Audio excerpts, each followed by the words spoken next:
todos, me da mucho gusto saludarlos en nombre del Consejo Mexicano de Asuntos Internacionales y darles la más cordial bienvenida a este webinar después de la Cumbre Internacional de Líderes Climáticos.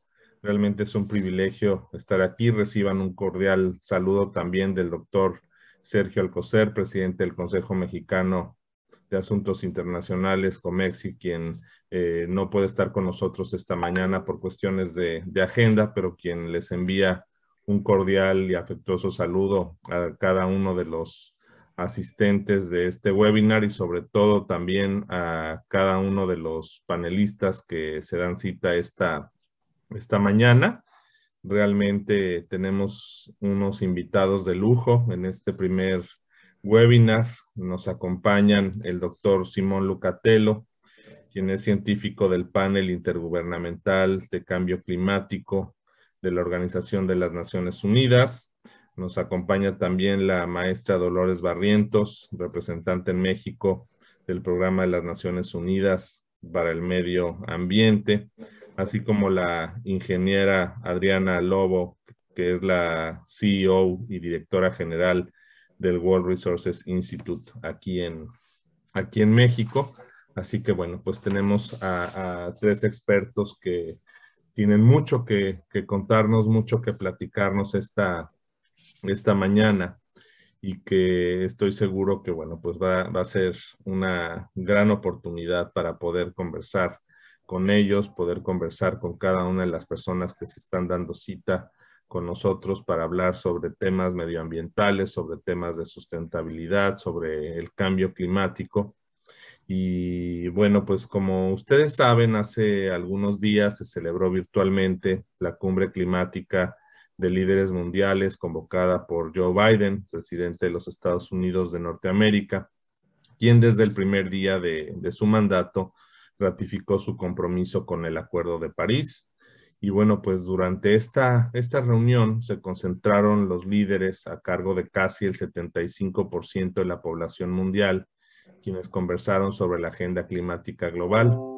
El presidente Biden invitó una vez más a los participantes de esta cumbre a fortalecer sus esfuerzos de cooperación para descarbonizar sus economías y alcanzar las metas que sus países han propuesto.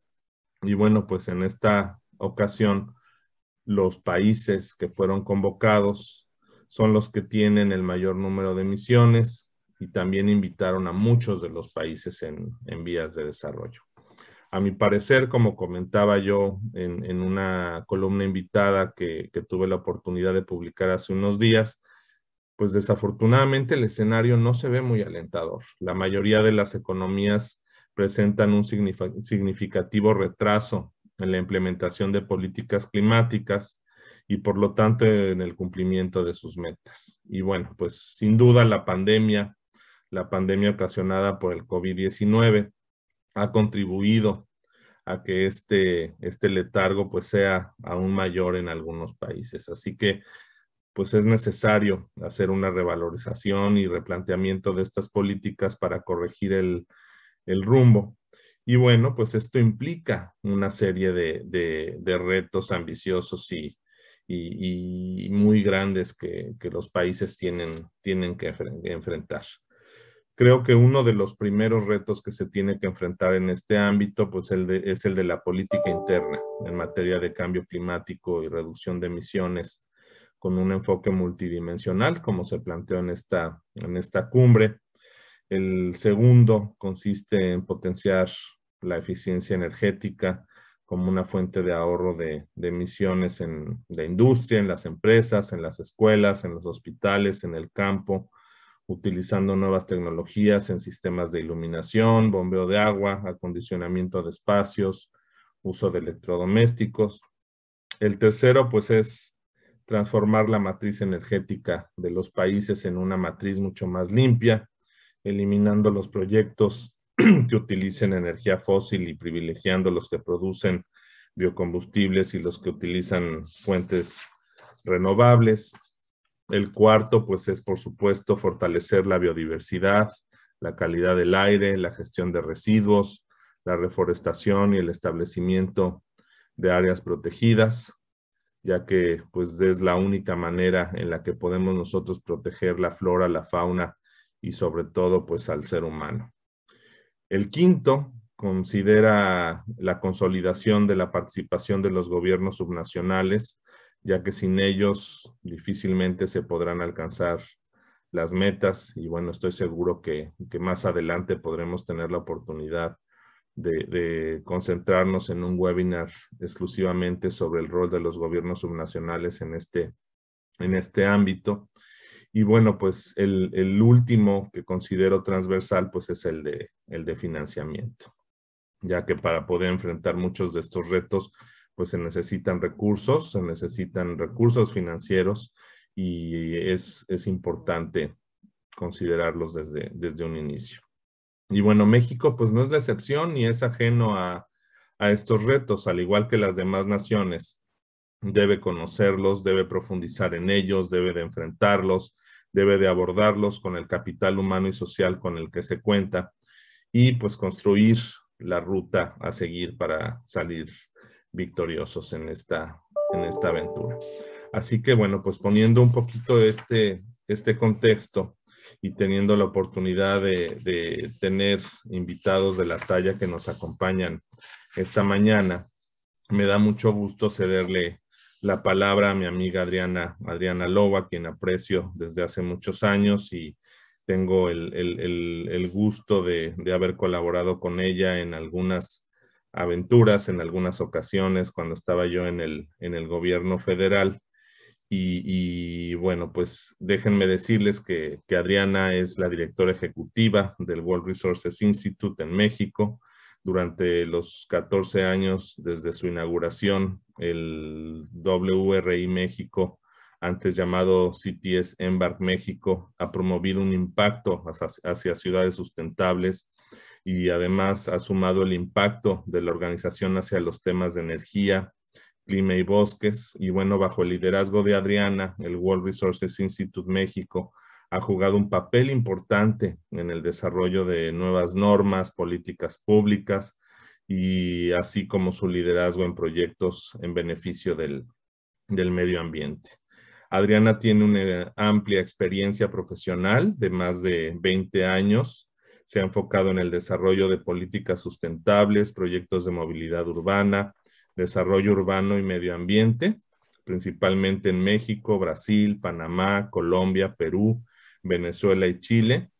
Y además trabajó durante más de 6 años como directora técnica de las firmas consultoras Cali Mayor y Asociados y Transocult. Es brasileña de nacimiento, estudió ingeniería civil por la Escuela Politécnica de la Universidad de Sao Paulo y bueno, pues radica en México ya desde hace algunos años. Así que, sin más preámbulo, Adriana, pues te cedo la palabra y muchas gracias por acompañarnos esta mañana. Pues muchas gracias, Santiago, por la invitación. Gracias a Comexi por la invitación. Un gusto compartir contigo, Dolores, contigo, Simón. En un momento en que estamos en un cambio muy importante. De hecho, la cumbre es una buena noticia, aunque las noticias en general no son tan buenas. Tener de regreso a la mesa con liderazgo a uno de los grandes jugadores que es Estados Unidos es extremadamente importante para el impacto global en términos de clima. Hay 2, 3 países, hay unos cuantos países que concentran muchas emisiones. Estados Unidos sin duda está en una gran delantera en términos de emisiones y por lo tanto su regreso con liderazgo es una buena noticia para la comunidad climática. Dentro de un ambiente general que estoy de acuerdo, Santiago, no es tan alentador en términos de cómo se está invirtiendo. Estamos en la preparación para la COP26 en Glasgow, que tuvo que ser cambiada del año pasado por la pandemia. Se recorrió la COP para ahora en noviembre.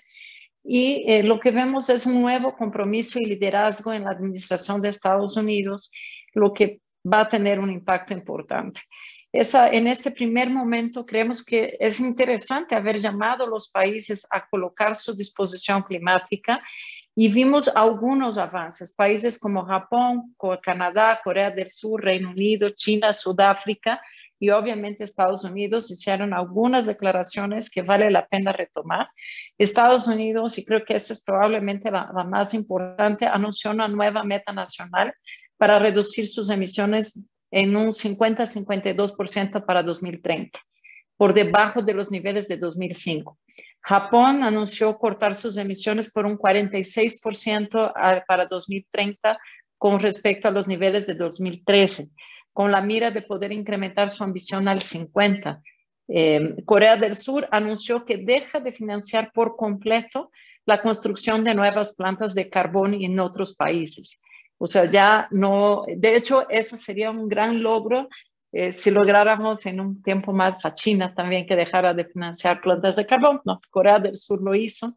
Canadá anunció que incrementará su ambición de su NDC de 40-45% por debajo de los niveles de 2005. O sea, sí hay países importantes con anuncios importantes camino a la COP, y esos son buenos indicadores porque marcan un poco el camino en la declaración de intenciones, de planes y en ese tema. Otras dos grandes noticias en esa cumbre.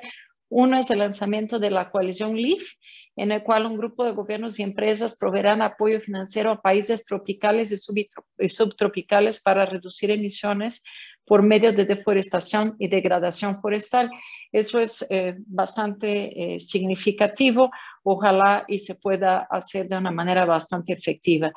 Se puso en marcha la Alianza Financiera de Glasgow para Net Zero, proporcionando un foro para que los actores de la industria trabajen juntos para acelerar los progresos en el sector financiero.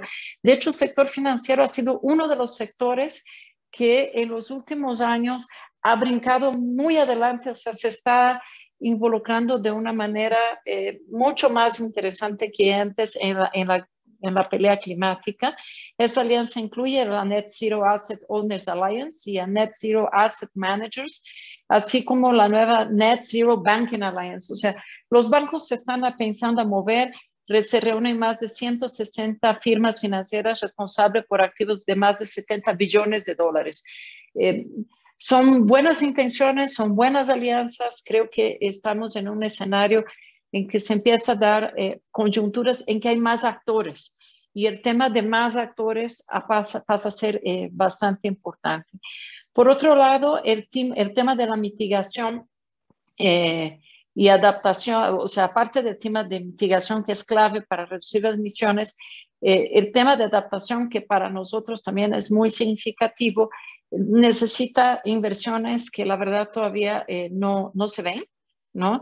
Es un tema, ya es una realidad, los fenómenos climáticos ya son una realidad. La aseguradora Swiss Re reporta que los desastres ocasionados por cuestiones climáticas podrían tener un costo de más de 23 trillones para el 2050 si no invertimos de una manera mucho más clara en adaptación. Entonces yo creo que empieza a ser muy importante el tema de la adaptación, porque el costo viene cada vez que llega un huracán, por ejemplo, en un país de Centroamérica o a las costas mexicanas. Para esa población, los retrasos sociales, los retrasos económicos pueden llegar a ser pérdidas que tardan más de 10 años en recuperarse. Estamos en la posibilidad de buscar tener acciones para evitar que esos costos se hagan efectivos, y ese tipo de inversiones se viene haciendo cada vez más importante, ¿no? Entonces, el tema de la transversalidad también es súper significativo. El cambio climático no es un tema aislado. De hecho, en muchos de los casos, si no entendemos profundamente los temas sociales, económicos que van alrededor, o otros con beneficios inclusive ambientales, la verdad es que dejamos abajo y no tenemos la fuerza que deberíamos, ¿no?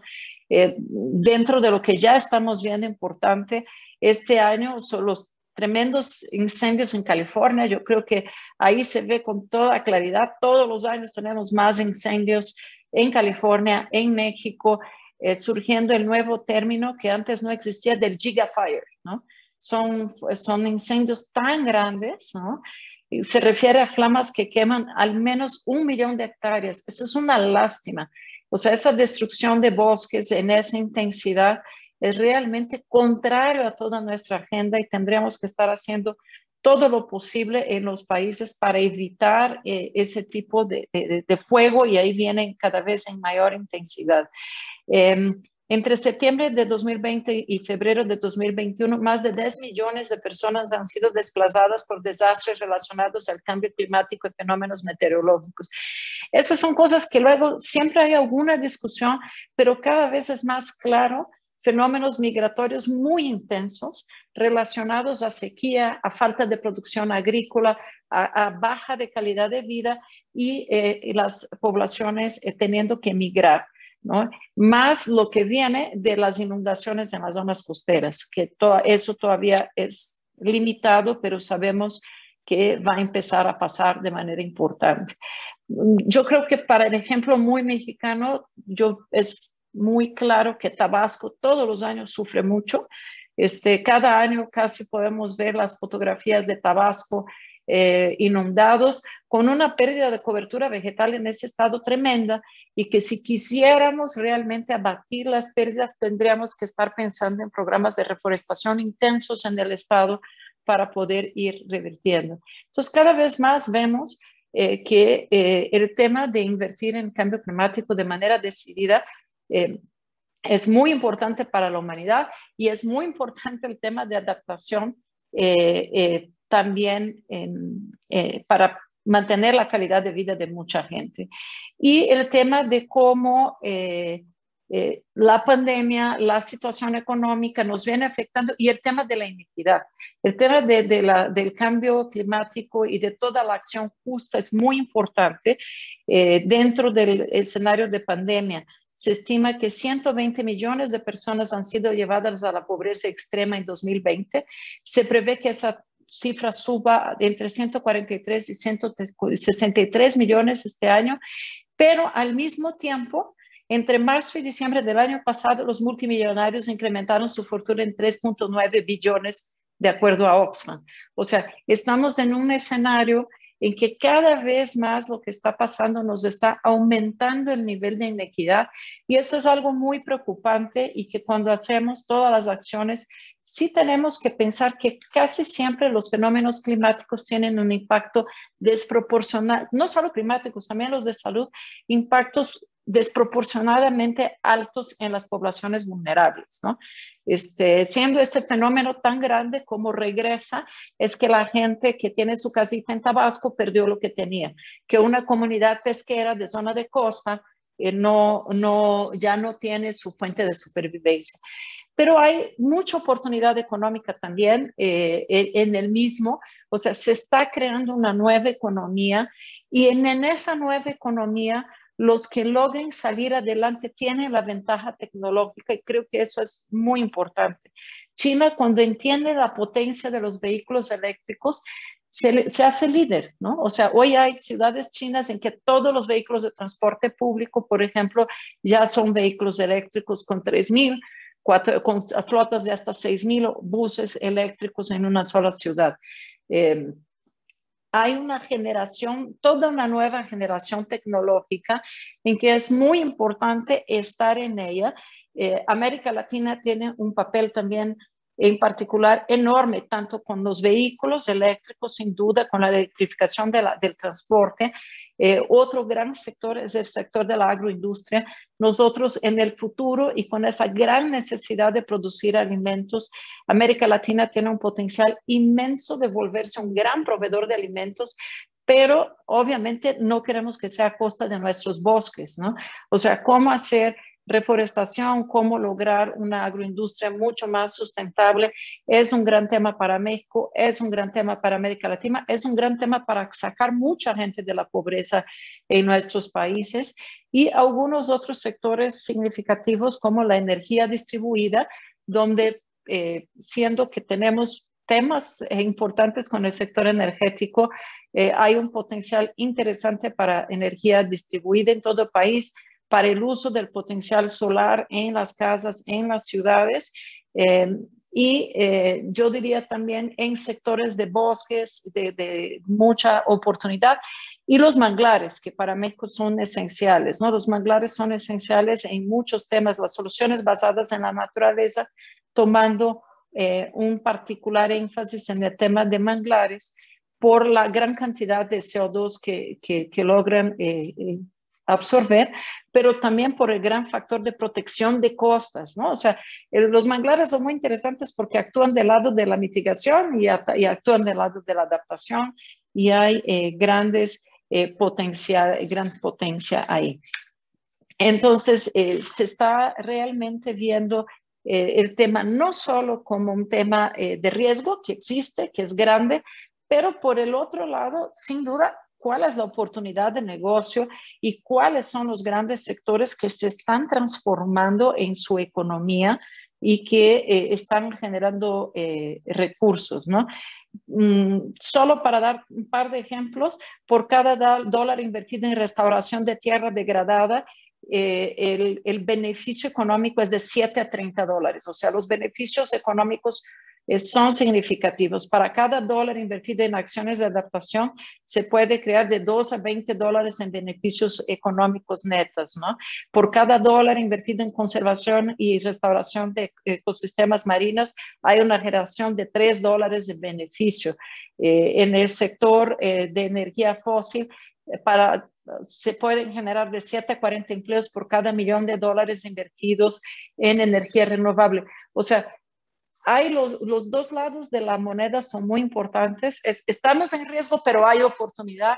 Ojalá y podamos ver la oportunidad mucho más rápido de lo que estamos viendo como humanidad, y mover la agenda para esas inversiones que tienen impacto social grande, que tienen impacto económico y que también nos posibilitan que nuestro planeta pueda seguir de mucho mejor manera. Y yo dejaría por acá en esa intervención, Santiago. Muchas gracias. Muchas gracias, Adriana, por esta participación. Seguramente en la sesión de preguntas y respuestas vamos a poder abundar mucho más sobre los temas que tú destacas y que, bueno, por supuesto, pues la adaptación, los riesgos, el financiamiento, los problemas de deforestación, en fin, nos aquejan mucho aquí en el país, y tenemos que abundar mucho más sobre estos. Pero bueno, vamos a conversar un poquito más adelante sobre ello. Y ahora me da mucho gusto presentar al doctor Simón Lucatello, quien es profesor investigador de tiempo completo del Instituto Mora, Centro del Consejo Nacional de Ciencia y Tecnología de México. Es miembro del Sistema Nacional de Investigadores Nivel 2 y actualmente científico del IPCC, coordinador del capítulo de América del Norte con Estados Unidos y Canadá para el próximo reporte mundial del IPCC. El doctor Simón Lucatello es egresado de la London School of Economics and Political Science en el Reino Unido en Relaciones Internacionales, y además también es doctor en Análisis y Gobernanza del Desarrollo Sustentable por la Universidad Internacional de Venecia en Italia. Sus intereses de investigación abarcan temas de cambio climático, gestión de riesgo de desastres, seguridad ambiental y ayuda humanitaria. Colabora con la iniciativa California Global Energy, Water and Infrastructure Innovation Initiative de la Universidad de Stanford en California. Es profesor invitado de la Escuela de Gobernanza Global en la Universidad de las Américas en Puebla. Es investigador asociado del Programa de Investigación en Cambio Climático de la UNAM, de varios programas mexicanos e internacionales, y participa en redes académicas sobre temas de cooperación internacional, seguridad y desarrollo sustentable. Ha colaborado con varios de los programas de la ONU, con PNUMA, con ONU-DC, con ONUDI, con CEPAL, con la Unión Europea, con Centroamérica y México. Y ha sido investigador visitante también del Centro de Investigaciones de América del Norte de la UNAM. Ha colaborado también con el Development Planning Unit de la University College de Londres, en Inglaterra, con la Universidad de Bergen, Noruega, y es actualmente uno de los científicos del panel intergubernamental de cambio climático de la ONU, que es el máximo órgano científico global en materia de clima, que ganó el premio Nobel en 2007 y es encargado de la redacción, como comentaba hace unos minutos, del Assessment Report 6 para el 2021. Así que bueno, pues sin más presentación, me da mucho gusto cederle la palabra al doctor Simón Lucatello. Bienvenido, muchas gracias por aceptar la invitación, Simón. Muchísimas gracias, al contrario a ustedes por la invitación, un enorme gusto estar aquí y compartir esta mesa. No hay muchos eventos en relación a la cumbre climática y los resultados, entonces bienvenido y la verdad que es un gusto también compartir con Dolores y con Adriana esta hora, esta mañana. Mire, yo voy a hacer dos cosas, perdón, mi presentación creo que pueden ver, ¿no? La pantalla, voy a hacer dos cosas. También retomar algunos de los resultados de esta cumbre. Adriana ya mencionó muchas cosas, voy a tratar de no repetirlas, pero en la segunda parte de la charla voy a ver un poco cómo estamos a nivel de la información científica en torno al cambio climático, a los impactos que hay en la región latinoamericana y el Caribe en particular, porque vaya, parte de la información que sale de esta cumbre de los líderes climáticos deriva de los análisis de la información científica que hay producida en los últimos años, no solo del IPCC, sino que un poco de todas las universidades y los centros de investigación que están involucrados a nivel global en los estudios del clima. Y ahí sí las noticias son muy fuertes en cuanto a los cambios que hay, ¿no? Y a las alteraciones del clima que son cada vez más fuertes. En ese sentido, creo que uno de los resultados, esperemos, es que la cumbre ahora sí se comprometan los países también a invertir más en cuanto a tecnología para la ciencia. Necesitamos mejorar también todos los que son los sistemas de monitoreo global en torno a, por ejemplo, precipitaciones, a eventos extremos, a sequías y otro tipo de cosas que voy a mencionar brevemente. Entonces, creo que, digamos, esa dimensión científica es muy importante porque es lo que está guiando esta narrativa que hay a nivel global de la urgencia, ¿no? Sobre el tema de actuar, sobre la urgencia de hacer algo para que este cambio climático realmente no revierta el hábitat natural que tenemos, ¿no? El único que tenemos ahora como seres humanos, que es nuestro planeta.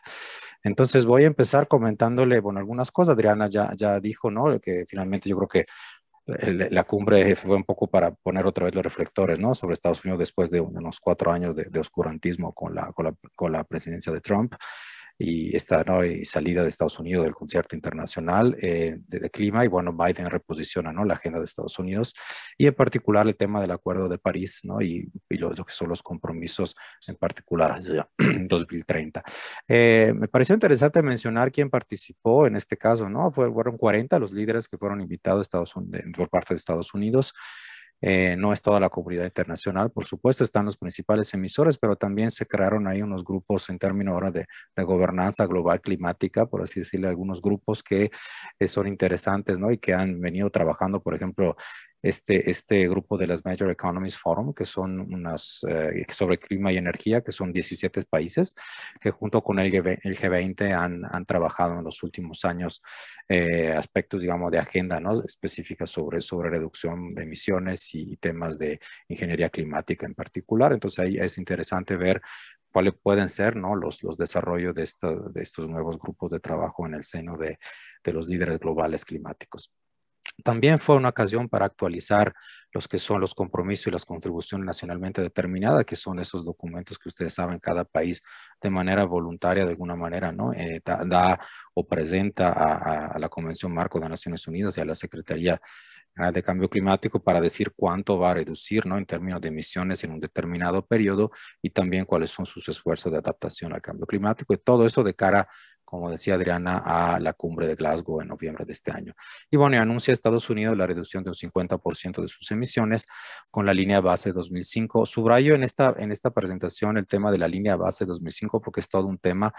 No es uniformado, cada país decide reducir las emisiones con líneas bases diferentes, es decir, a partir de un momento específico de su historia, ¿no? Y en relación también a temas políticos, a temas también, ¿no? De compromisos de emisión anteriores, etcétera, etcétera. Pero digamos, la línea base de Estados Unidos coincide con el protocolo de Kioto, pero hay otros países, repito, que lo hacen con periodos anteriores y otro que por otras razones también empieza con líneas bases superiores a 2005, es decir, 2010. Bueno, eso que implica que la reducción de emisiones a nivel global no es pareja y por lo tanto, bueno, los compromisos mismos que los países hacen a través de las NDCs o estas contribuciones va variando, ¿no? Y por lo tanto sus acciones también van variando a lo largo del tiempo. Eso es muy importante tomarlo en cuenta porque ahí desde la perspectiva científica hay cálculos importantes y nos modifican la forma en que estamos reduciendo las emisiones a nivel global. Otra cosa es, bueno, se habló mucho, bueno, eso siempre, ¿no? Es un clásico hablar de los recursos, cuánto dinero hay disponible de financiamiento y de transferencia de recursos de países industrializados a países en desarrollo. Se habló de esta Global Climate Initiative y transferencias masivas de ayuda tecnológica. Me parece en ese sentido, bueno, que pues habrá que ver, ¿no? Cómo y cuántos fondos habrá de disponibilidad, sobre todo en este periodo donde muchos de los recursos se están dando para el COVID justamente y el tema de la lucha a esta pandemia que estamos enfrentando. Luego hay una serie de iniciativas de finanza climática con el G20. Yo creo que eso es algo que podría interesar, en particular el tema, ¿no?, de relanzamiento de los asuntos de los precios del carbono, de los mercados de carbono, el tema del sistema de comercio de emisiones. México, como saben, está en una fase de lanzamiento también del sistema de comercio de emisiones. Y bueno, y Estados Unidos se compromete a lanzar su primer informe, ¿no?, para la finanza climática. Otra cosa, hay la creación de un foro de 5 países que son Estados Unidos, Canadá, Noruega, Qatar y Arabia Saudita, que representan más o menos el 45% de la producción global de gas y petróleo y quieren lanzar, perdón, hay un error, un paquete de estrategias pragmáticas, por así decirlo, hacia la reducción, ¿no?, de las emisiones y a llegar a cero o al carbono neutral, como dicen, más o menos para 2050. Ahí cambia la visión, no es 2030, sino que 2050. Y bueno, y otros temas que creo que son interesantes, a ver si se reavivan algunas de las comisiones, por ejemplo, en el caso de América del Norte, ¿no?, la Comisión Ambiental Trilateral, y con un enfoque hacia la justicia ambiental y a recursos para las comunidades indígenas expuestas principalmente a contaminantes de vida corta. Eso me parece también un tema muy específico que salió de estos compromisos que hacen los países. Bueno, esa es la primera parte brevemente. Voy a la segunda. Le decía, es muy importante que tomemos en cuenta que ya muchos países, aunque no, a veces no es muy público y muy claro la relación entre ciencia y clima, están tomando decisiones y escenarios de acción en torno al clima sobre adaptación y mitigación basados en la información científica. Y bueno, uno de los, obviamente, del rol, ¿no?, importante que tiene este grupo de expertos es darnos los resultados de cómo está el estado del arte, una fotografía de cómo está el planeta en todos sus aspectos. Y estas relaciones que se le llama en términos académicos socioecosistémicas, ¿no?, es decir, entre la sociedad y el medio ambiente. Bueno, se está redactando el sexto ciclo de reportes, ya se han hecho 5 anteriormente, el sexto va a salir posiblemente el año que entra. Y bueno, hay mucha gente involucrada y en el grupo de trabajo 2 se está precisamente analizando la cuestión de la relación entre riesgo, vulnerabilidad e impactos del cambio climático. Voy a comentarle algunas de las ideas que están circulando en torno a ¿no?, lo que hay como consenso científico y en particular la literatura de la ciencia que se está revisando en estos reportes. Entonces, en los últimos 10 años, todos los modelos climáticos que están aplicados al planeta relacionan aire, océano y tierra, que son las 3 dimensiones, ¿no?, que determinan los cambios y las alteraciones del clima en el planeta, coinciden que hay una alza y una alteración en todas sus variables. Entonces, una alteración a la alza y un aumento en estas variables. Entonces, ya es inequivocable, lo sabíamos, pero hay un consenso alrededor del 98% de toda la comunidad científica global que el clima es irreversible, o sea, estamos yendo hacia un aumento paulatino de las temperaturas promedio del planeta. Y este umbral del 1.5 grados, recordarán que en los últimos años, bueno, se ha utilizado mucho a raíz justo de un informe que se llama 1.5 grados de la ONU y del IPCC en particular, el tema de que teníamos que bajar en relación a lo que es justo este aumento de temperatura. Tenemos que estar más abajo de los 2 grados para que evitáramos escenarios catastróficos de cambio climático. Y este reporte indicaba que, bueno, ya los 2 grados no era suficiente, había que bajar a 1.5. Bueno, la noticia es que ahora vamos llegando muy rápidamente a 1.5 grados, mucho más antes de lo que es el horizonte establecido por el Acuerdo de París, que es 2030, y es decir, el planeta se va básicamente calentando mucho más rápidamente de lo que estábamos pensando y lo que estábamos viendo con los modelos anteriores. Entonces, ¿cuáles son los resultados posibles para la región de Latinoamérica y el Caribe, y en alguna parte también Norteamérica. Entonces, aumento de temperaturas media de hasta 4.5 grados en comparación a niveles preindustriales. Si ya de por sí tenemos, ¿no?, situaciones de sequía, el corredor seco en Centroamérica, el tema de la sequía en México, ahora le voy a enseñar también, hay un mapa recién de la NASA y otros, digamos, resultados que hay de clima. Es importante ver que, repito, vamos a la alza y 4 o 5 grados, vivir con 4.5 grados más en ciertas zonas del país, ya de por sí calientes, con temperatura promedio de 40 a 42 grados, pues imagínense, ¿no?, cuáles pueden ser los impactos catastróficos. También, que es el gran problema del cambio climático, como no es parejo, hay no solo sequía, sino que hay también alteración en precipitaciones, hay aumento de los extremos de calor, decíamos, riesgo de sequía, aumento de aridez, también aumento de fenómeno de intensidad de huracanes, etcétera, etcétera, ¿no? Ciclones tropicales, y ahí vamos, ¿no?, con varios escenarios y varios elementos. Bueno, esta es una imagen de hace pocos días del Observatorio de la NASA sobre la sequía en México, que está afectando al 85% del país en este momento, y es la peor sequía en los últimos 30 años del país. Entonces ven ustedes dónde está concentrada, pues eso qué impacto tiene. Obviamente la producción agrícola, tiene impacto en el tema de viviendas, tiene impacto en el agua. La verdad que el ciclo, ¿no?, biofísico natural de los impactos del clima es realmente tremendo bajo estas condiciones. Esta es ampliando a la región latinoamericana también. Ojo, en los últimos, en el año pasado, en América del Sur, fue el segundo periodo más cálido de diciembre a febrero en 110 años de registro. Entonces, eso también son señales, ¿no?, inequivocables de lo que está pasando en ciertas partes del mundo. Se mencionaron los megas incendios. Recuerden Australia hace 3 años que pasó, con 2 años se quedó de rodilla el país derivado justo de unos incendios muy relacionados con el tema de cambio climático.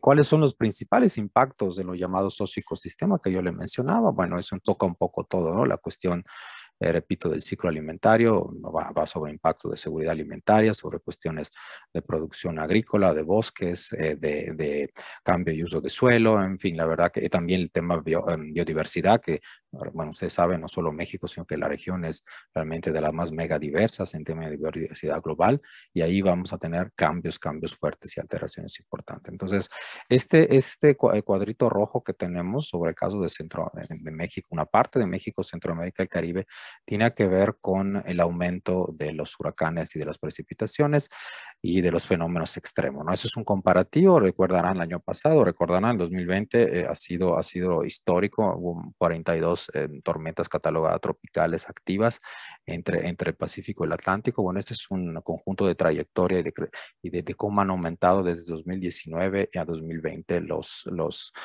huracanes y cómo estos han impactado la región de Caribe y Centroamérica, ¿no? Y eso, bueno, recordarán, tiene impacto de desplazamiento de personas, tiene impacto sobre daños ingentes a muchos aspectos, tanto de infraestructura como de vidas humanas. Bueno, eso es un poco ¿no? Una imagen hay aplicaciones muy interesantes que ya miden los aumentos de los niveles del mar. Bueno, la zona del Caribe se está hundiendo.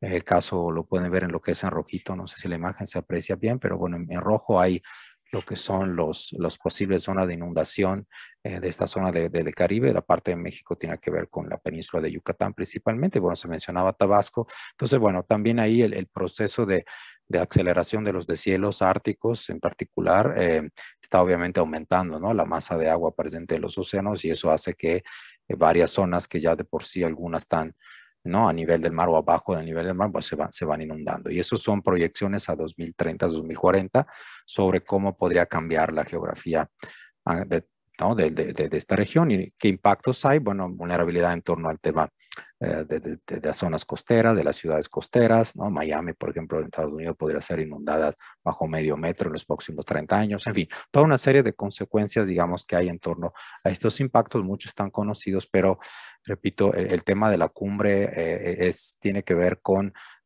un trasfondo de estos resultados, que hay científicos que llaman constantemente a los políticos a tomar decisiones de manera mucho más rápida y concreta, esperamos, ¿no? Otra cosa interesante es que no se habla mucho, porque cuando hablamos de derretimiento de glaciares, uno piensa inmediatamente al Ártico, ¿no?, y al Polo Norte, pero bueno, sabemos que muchos de los reservorios de agua en América Latina están presentes en las grandes digamos, cordilleras y montañas, ¿no? Principales de la región. En este caso, pues ahí también hay mucho de los glaciares tropicales y de los glaciares que están en la región que se van deshaciendo y va reduciendo. Aquí lo que es la línea negra, ustedes pueden ver cómo ha ido disminuyendo a lo largo de los últimos 50 años la cantidad de la base de volumen, ¿no? De nieve y de hielo que obviamente representa agua finalmente, ¿no? Entonces, en particular Bolivia, Perú, Colombia, Venezuela, Ecuador son los que más están sujetos a estos tipos de cambios profundos y ahora sí transformaciones derivadas de los impactos climáticos. Voy terminando comentándole, bueno, cómo se está midiendo y qué se está haciendo también desde la parte científica para acompañar el esfuerzo de la política pública en la resolución de estos problemas. Bueno, hay varios instrumentos, ¿no? Más allá de lo que son los sistemas de monitoreo y la parte realmente de la ciencia dura, ¿no? En cuanto a la información científica, se están diseñando y se están dibujando escenarios y trayectorias. Algunas ya están presentes desde tiempo sobre, por ejemplo, la concentración de gases a efecto invernadero y de emisiones de CO2 en la atmósfera, pero hay las que se llaman trayectorias socioeconómicas compartidas, ¿no? Son nuevas maneras de comprender al cambio climático y su impacto con la parte social, y básicamente son escenarios, ¿no? Donde se combinan diferentes factores y esto nos van a dar posibles proyecciones, ahora sí, prospectivas de cómo serían, ¿no? La situación en la que estamos. Decía, no es tan nuevo el aspecto de la representación de los escenarios, pero sí es importante la combinación entre las variables físicas naturales y las sociales, ¿no? Y ahí, bueno, ahí estos elementos son importantes porque nos dan las pautas para tener mejores diseños si quieren, de política pública en cuanto a adaptación y mitigación del cambio climático, ¿no? Bueno, algunos de estos ejemplos son desafíos, ¿no? Son para la adaptación como los desafíos de la mitigación y son combinados con el tema de los ODS, ¿no? De los Objetivos de Desarrollo Sostenible y otras variables. Otros son esto de las rutas de concentración representativa, que son modelos también que miden y nos dicen otra vez, ¿no? Hasta dónde y hasta cuánto podemos aguantar finalmente, ¿no? 2100 es el umbral máximo para algunos colegas, ¿no? Tal vez de riesgo catastrófico totales en cuanto al aumento de la temperatura del planeta. Y si lo pensamos, vaya, en escala son 80 años, parece mucho para la vida humana, pero en realidad para la vida del planeta no es nada, ¿no? Medido en épocas geológicas. Y bueno, ahora sí termino con la última. Bueno, finalmente, ¿no? Pues, ¿cuál es la urgencia? Porque eso sí no se mencionó en la cumbre de líderes climáticos, la palabra urgencia, más allá de algunos líderes jóvenes que sí hicieron un hincapié en esta idea de actuar para tener un mejor planeta y tener realmente un cambio, ¿no? De paso en cuanto a los esfuerzos. Pues nos queda la pregunta, pues estas ambiciones, ¿no? ¿Hasta dónde? ¿Hasta cuánto? ¿Cómo las vamos a poder empujar? Debido también a las declaraciones que hubo de algunos líderes, ¿no? Que a pesar de comprometerse, también tienen todavía visiones hacia la carbonización y no a la descarbonización del planeta. Entonces, bueno, ¿cuáles son, no, los caminos hacia adelante? Pues aquí hay una pequeña matriz, ¿no? Que viene también de CEPAL en torno a posibles impactos relacionados con el Acuerdo de París y otras variables, pero bueno, todo apunta evidentemente, ¿no? Al hecho de que tenemos que volver a esta idea de que estamos inmergidos o inmersos en una crisis climática y necesitamos actuar con urgencia, ¿no? Entonces yo creo que eso es muy importante para no caer en la resignación, ¿no? Y más bien hacer acción y hacer actividades que permitan, repito, enfrentar este tema principalmente de la mitigación y luego la adaptación y resiliencia. Sería todo de mi parte. Muchas gracias. Muchas gracias, Simón. Muy interesante todo lo que nos comentas y bueno, con una profundidad en el análisis desde el punto de vista académico muy, muy sólido y te lo agradecemos mucho. Ahora en la sesión de preguntas y respuestas vamos a conversar un poquito más de ello. Y bueno, pues sin detenerme mucho, quiero agradecer también a mi amiga Dolores Barrientos que haya aceptado la invitación para estar con nosotros este día. Dolores es la representante en México del Programa de las Naciones Unidas para el medio ambiente. Además de tener esta gran responsabilidad, se desempeñó como especialista senior en cambio climático y energía limpia en el Banco Interamericano de Desarrollo. Y bueno, pues durante el inicio de su vida laboral construyó una sólida carrera profesional en el área de finanzas internacionales en el Banco Nacional de Comercio Exterior, Bancomext. Así que bueno, pues tiene una gran experiencia en financiamiento y ha sido pues una de las líderes nacionales y ahora internacional desde hace ya algunos años en el ámbito del cambio climático y la energía. Y bueno, pues la señora Dolores Barrientos cuenta con una licenciatura en Economía del Instituto Tecnológico de Estudios Superiores de Monterrey, donde obtuvo además mención honorífica, y es maestra en Administración Pública por la Escuela John F. Kennedy de la Universidad de Harvard. Así que bueno, pues también compañera de muchas aventuras y un privilegio tenerte aquí, Dolores, en esta mañana, en este webinar inaugural sobre temas de cambio climático, sobre medio ambiente y sustentabilidad.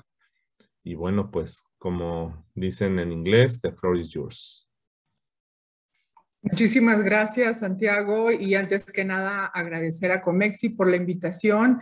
Y bueno, es un honor y un placer escuchar a dos grandes figuras del tema ambiental y de cambio climático, como lo es Adriana Lobo y Simone Lucatello, y me complace estar aquí en este diálogo con ellos. Voy a compartir mi pantalla. Les preparé una pequeña presentación precisamente para analizar el contexto de lo que se está viendo. ¿Ya la pueden ver? Sí, ya. Ok, perfecto. Complementando lo que ya los panelistas han comentado respecto a la cumbre climática de líderes mundiales que sucedió el 22 y 23 de abril, a mí me gustaría muchísimo empezar haciendo un resumen de lo que comentó en esta cumbre el señor Antonio Guterres, nuestro secretario general de las Naciones Unidas, porque yo creo que esos comentarios que hizo el señor Guterres están de alguna manera delineando o resumiendo el nuevo contexto de la agenda de cambio climático global. Como ustedes saben, nuestro secretario general es una persona muy comprometida con la agenda de cambio climático. Pues desde el inicio de su mandato, él ha promovido y ha subido, digamos, en las prioridades de la Agenda Internacional de las Naciones Unidas y de la Agenda 2030 de Desarrollo Sostenible, ha subido la prioridad de esta emergencia climática. Como comentaba Simone, no es solamente la agenda de cambio climático, no es el gran reto, es ya una emergencia climática. Y bueno, en ese contexto, nuestro secretario general lo que comentaba pues es eventualmente que necesitamos un planeta verde, pero estamos, por ejemplo, en un mundo con una alerta roja. Habló del incremento de la temperatura, como comentaba Simón, 1.2 grados centígrados. Muchos estudios, tanto del IPCC como de otros organismos globales, nos dicen que tal vez que en los próximos 10, 15 años seguramente se va a lograr ese incremento de temperatura de 1.5 grados centígrados si no se reacciona y no se hacen cambios fundamentales en la economía global respecto al tema energético, que representa el 70% de las emisiones de gases de efecto invernadero, ¿no? El sector, cómo generamos la energía, cómo la usamos, el sector transporte, ¿no? Comentó el secretario general que los líderes de todas partes deben tomar acciones, por ejemplo, a través de esta coalición global para emisiones netas de cero para el 2050, no solamente a nivel país. Aquí es un mensaje súper importante, ¿no? Porque siempre nos quedamos con la idea de que los gobiernos federales son los que deberían de hacer todo, ¿no? En estas agendas globales climáticas. Y nosotros en Naciones Unidas ya nuestro trabajo está muy enfocado a que esos esfuerzos tienen que venir de los gobiernos federales, de los gobiernos estatales, de las ciudades, de las empresas, de las industrias, de las pequeñas comunidades que son las que viven y enfrentan todos los días el cambio climático, ¿no? También yo creo que el llamado de que esta década tiene que ser una década de transformación, porque si no, muy probablemente pues no podamos parar esa tendencia que tenemos de concentración de carbono y que nos está llevando muchísimo, muy rápido a este incremento de temperatura que no quisiéramos llegar por las consecuencias que tendríamos, ¿no? En todos estos equilibrios ecológicos. También comentó que, por ejemplo, en estos paquetes de recuperación por la pandemia que se han visto desde el año pasado, solamente entre el 18 y el 24% se relacionan con algunas inversiones y planes de mitigación al cambio climático, reducción de la contaminación atmosférica o el reforzamiento del capital natural, ¿no? Y estos comentarios son comentarios fuertes, los que siguen, que seguramente están ya delineando estas nuevas políticas de cooperación internacional.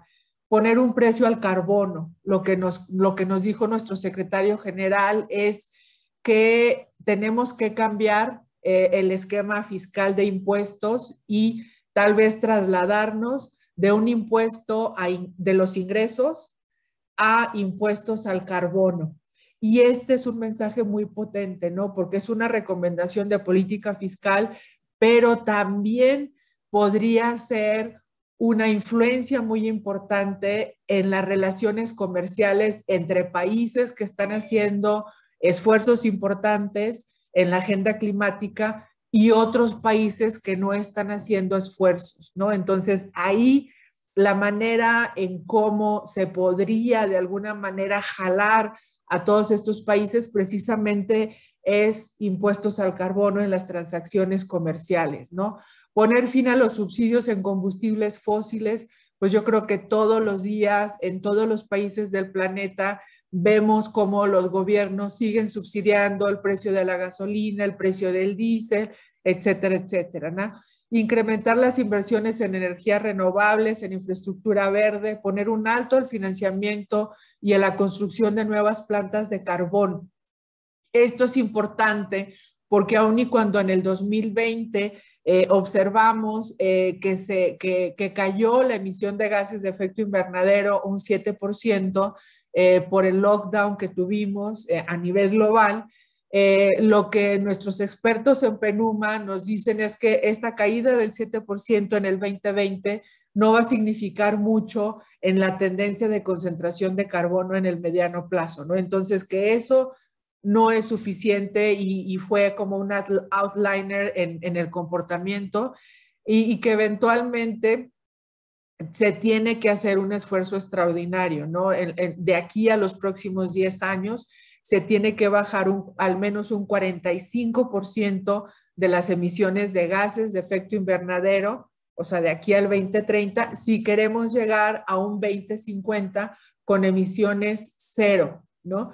Entonces, sí es importante, por ejemplo, lo que se vio, los compromisos que se vieron en esta cumbre, si ustedes analizan el compromiso de Estados Unidos, incluso de Canadá y de otros países, precisamente va en línea a esa recomendación. Necesitamos en estos 10 años bajar un 45% de las emisiones de carbono si queremos llegar a economías netas en carbono, en cero carbono para el 2050, ¿no?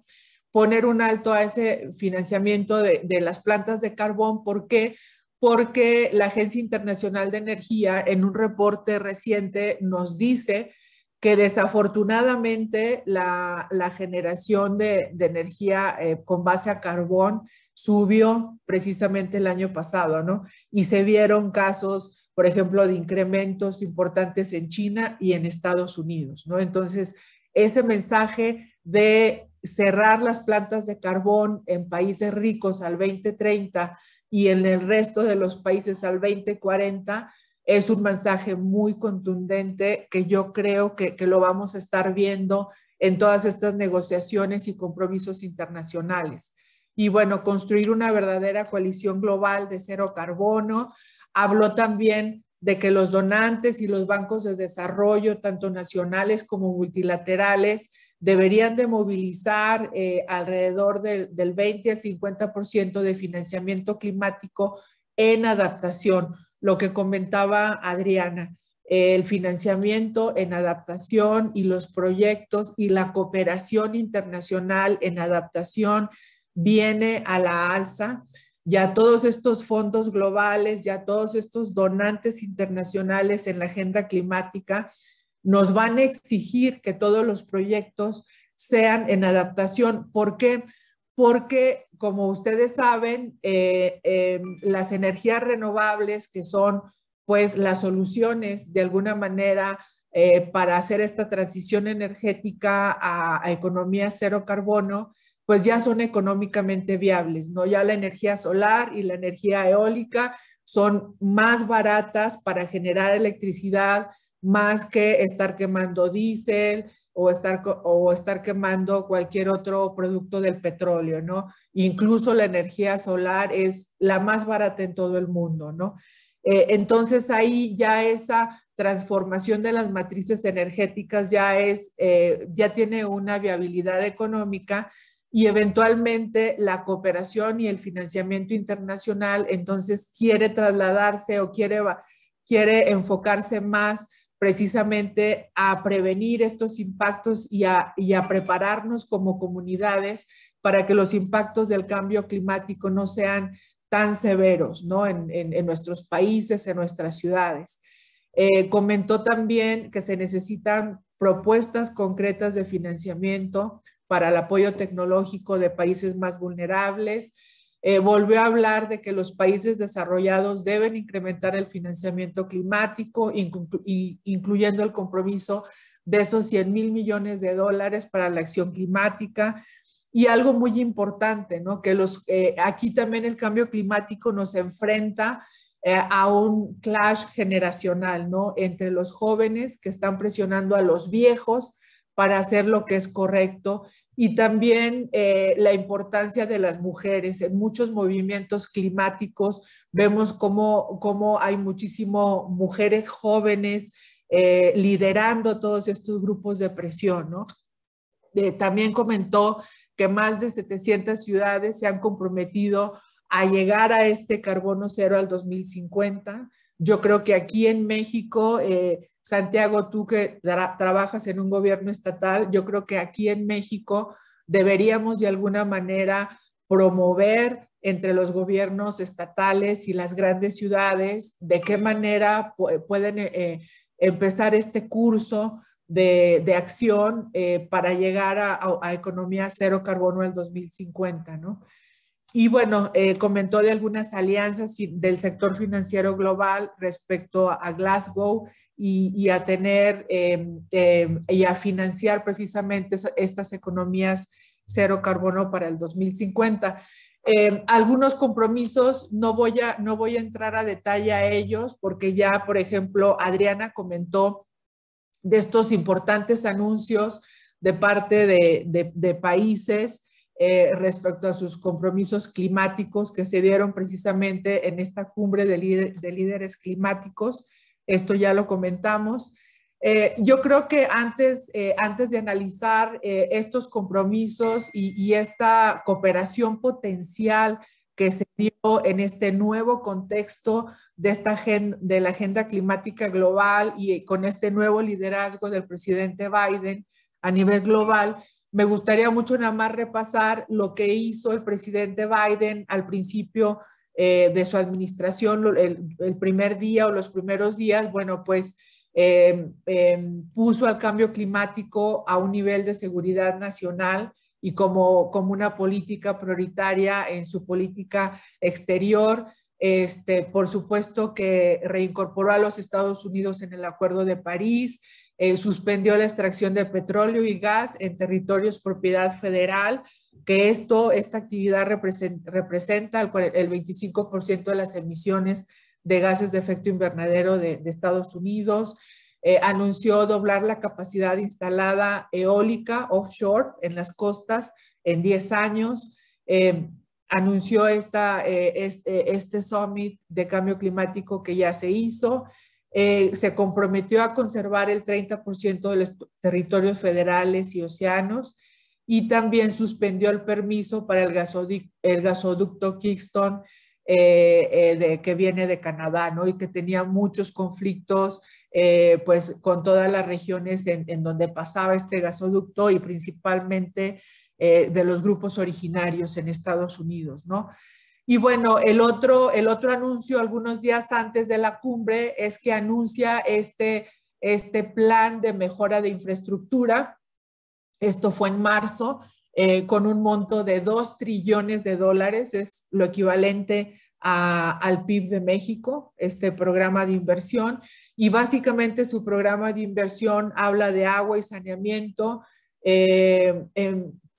pone a disposición 621,000 millones para infraestructura de transporte, 174,000 millones de dólares para el impulso a los vehículos eléctricos, que pues como ustedes saben en México, en Estados Unidos no es un mercado con crecimiento importante como algunos mercados en Europa.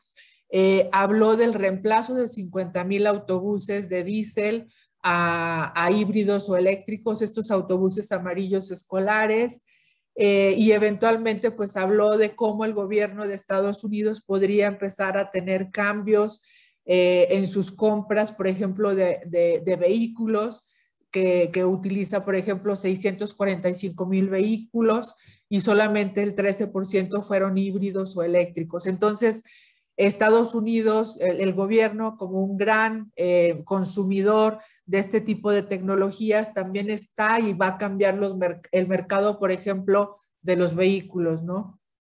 En algunas ocasiones o algunos legisladores ya están presionando para que a nivel nacional se adopte esta regulación que anunció hace ya algún tiempo California, de prohibir la venta de vehículos nuevos con motor a combustión, ¿no?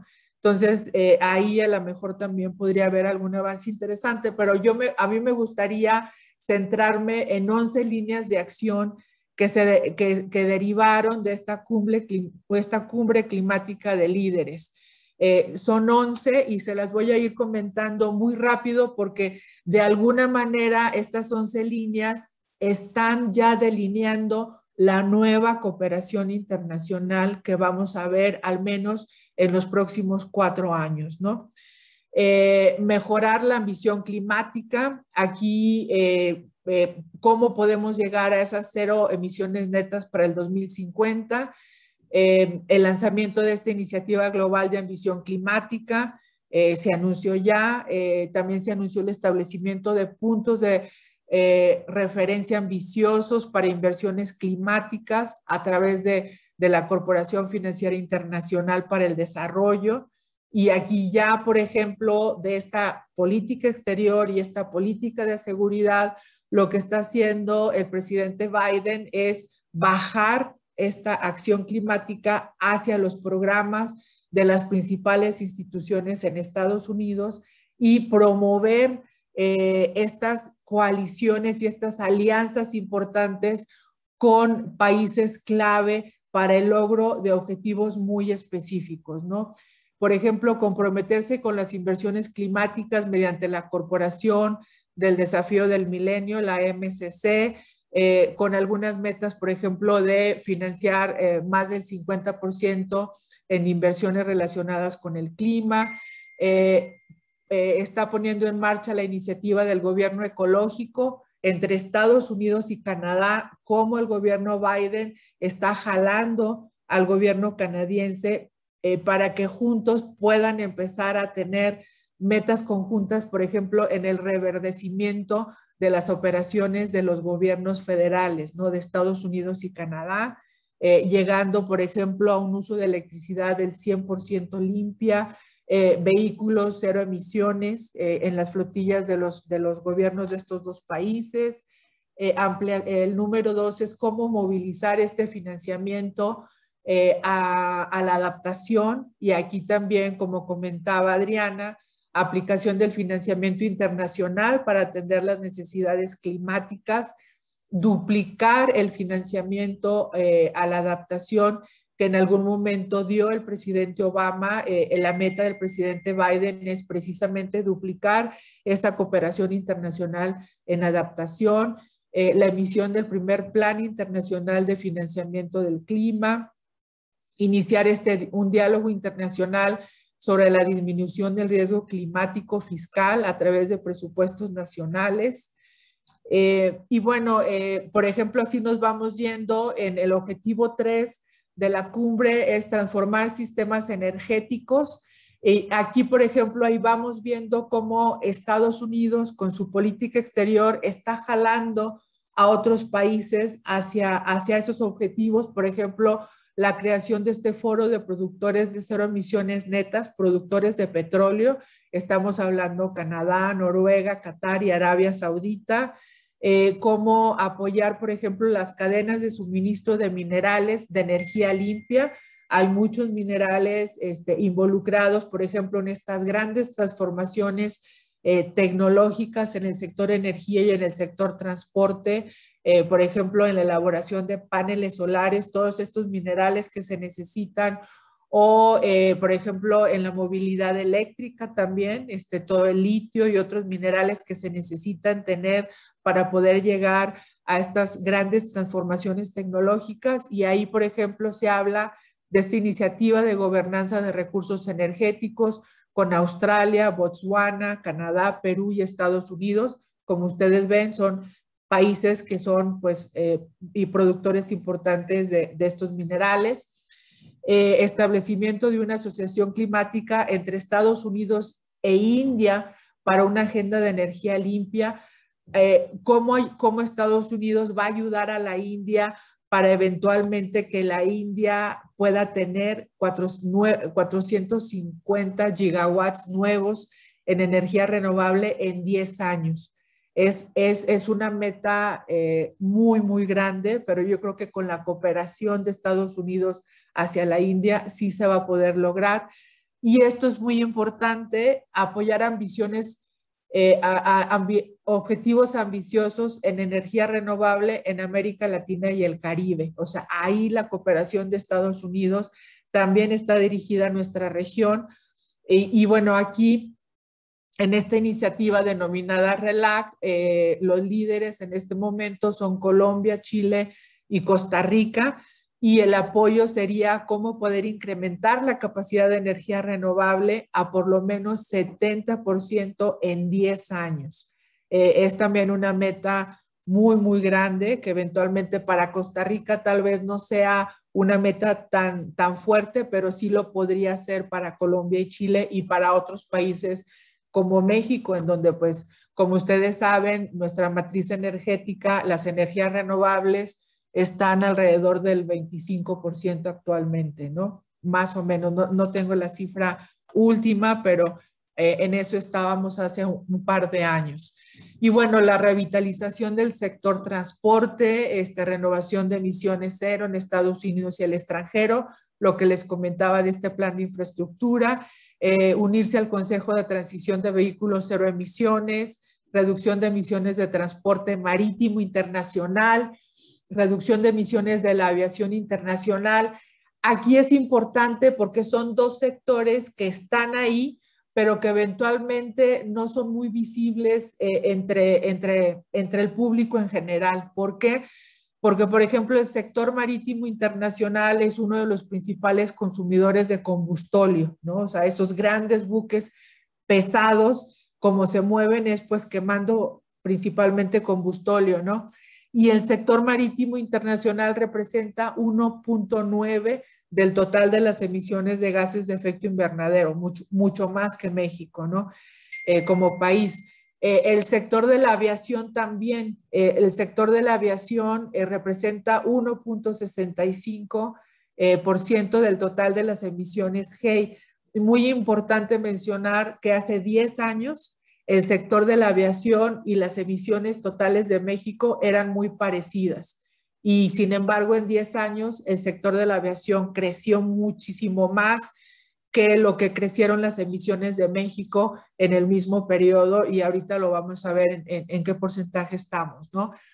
Crear también esta competitividad que necesita los Estados Unidos y mano de obra en estas nuevas tecnologías limpias y climáticas, lanzamiento de Asociación Mundial para la Infraestructura Climática Inteligente, crear un consejo en la presidencia del Exim Bank de los Estados Unidos para precisamente promover todas estas tecnologías climáticas, apoyar también a los trabajadores del sector energía, o sea, cómo se pueden promover mayor número de empleos en el sector de energía limpia, y ahí, por ejemplo, esta coalición importante, otra vez cooperación internacional de Estados Unidos con Canadá, con India, con la Comisión Europea, ¿no?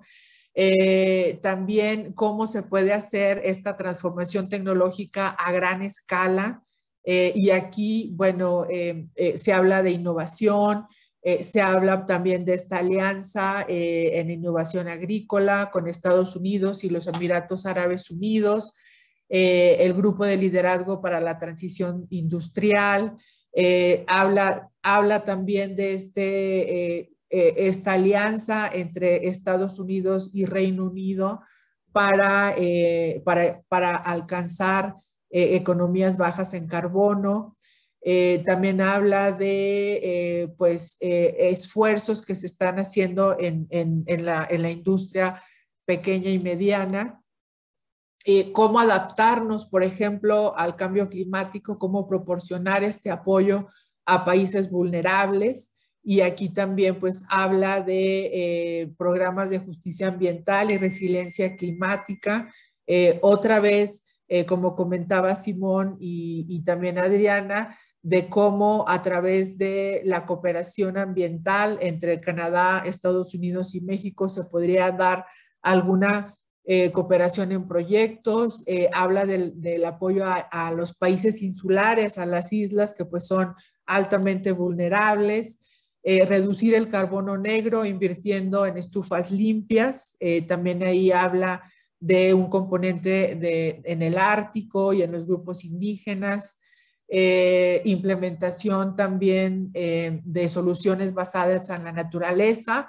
Invertir en bosques, como ya lo comentó al principio Adriana, habla de esta iniciativa LEAF, esta coalición para movilizar al menos $1,000 millones para incentivar precisamente la reforestación de bosques tropicales y subtropicales.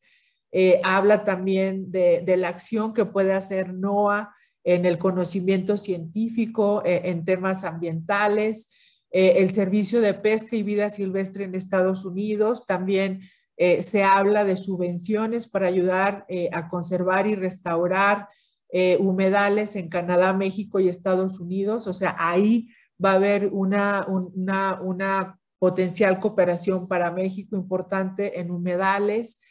Habla también de resiliencia en océanos y de la cooperación de Estados Unidos.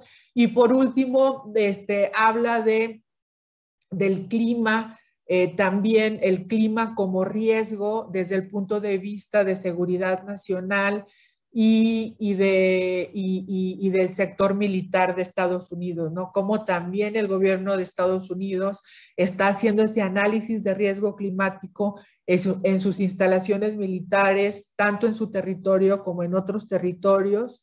Y bueno, y también algo muy importante, ¿no? Desde el liderazgo de Estados Unidos también se está viendo la manera de cómo promover la participación de los gobiernos subnacionales. Y yo creo que es eso un mensaje muy importante, cómo se puede canalizar esta acción de estos gobiernos subnacionales en algunas campañas globales que lleven a esos gobiernos locales y subnacionales a economías cero carbono para el 2050.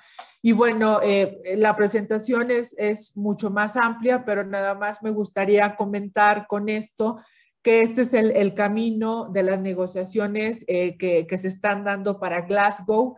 Y otra vez, si ustedes ven en los recuadros verdes, vemos cómo las temáticas prioritarias en este proceso de negociación rumbo a Glasgow habla de otra vez pues, recuperación verde y resiliente, habla de financiamiento climático, habla del compromiso de financiamiento en adaptación, que es lo que ya se está hablando en todos estos escenarios internacionales, habla de la acción del G20 y eventualmente yo creo que sería adaptación, sería financiamiento, ¿sí?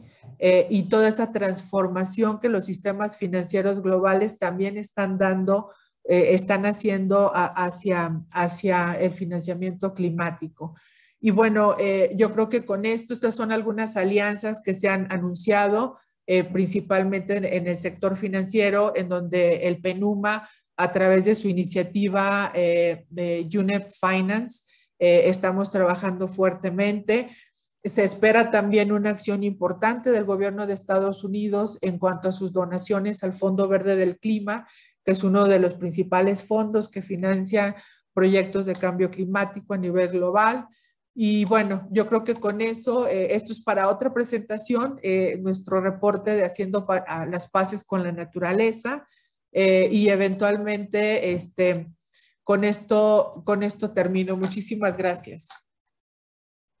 Muchísimas gracias, Dolores, por esta presentación. Realmente hay mucho que platicar. Ya estamos con el tiempo un poquito encima, pero si tienen ustedes un poquito de tiempo, hacemos aunque sea una ronda de preguntas y respuestas con algunas de las preguntas que nos han hecho algunos de los participantes el día de hoy.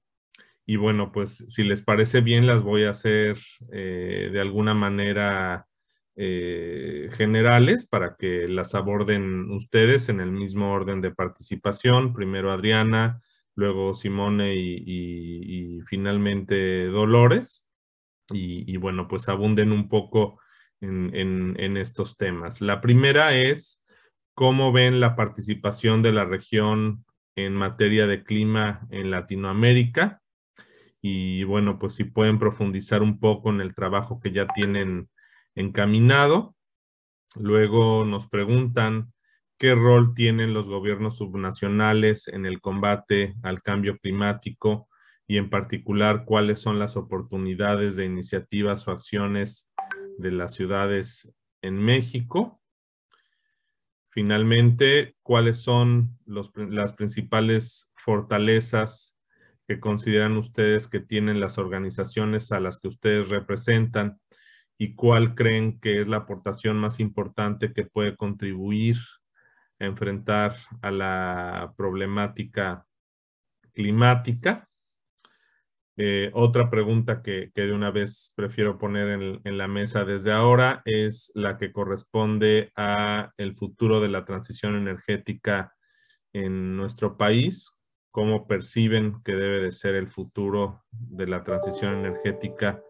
Y bueno, para cerrar con broche de oro, yo creo, podemos abundar en cuáles son los retos y oportunidades de nuestro país ante los resultados de esta cumbre. Así que bueno, pues en ese sentido, le cedo la palabra a Adriana Lobo. Pues muchas gracias, Santiago. Por el tiempo voy a intentar dar una respuesta un poco amplia. Desde la nueva economía climática, WRI tiene tiempo mostrando 3 grandes sectores de oportunidad, divididos en el sector de ciudades, el sector del uso del suelo, que es toda la parte de la naturaleza, los bosques, los manglares, y el sector energético. Y voy a empezar un poco por el sector de ciudades, porque apenas lanzamos un reporte, que es un reporte que tiene un contexto global de buscar dónde están las oportunidades de las ciudades. Voy a enfocar un poquito más en el sector de ciudades, porque de hecho hay 3 o 4 grandes temas para las ciudades donde está la gran oportunidad de contribución. No podemos lograr el impacto climático que estamos buscando sin duda, sin que las ciudades tengan una actuación importante y en conjunto con los gobiernos nacionales, claro, pero hay un espacio interesante para las ciudades y los sectores muy bien definidos. Uno es el sector de edificios residenciales y edificios comerciales.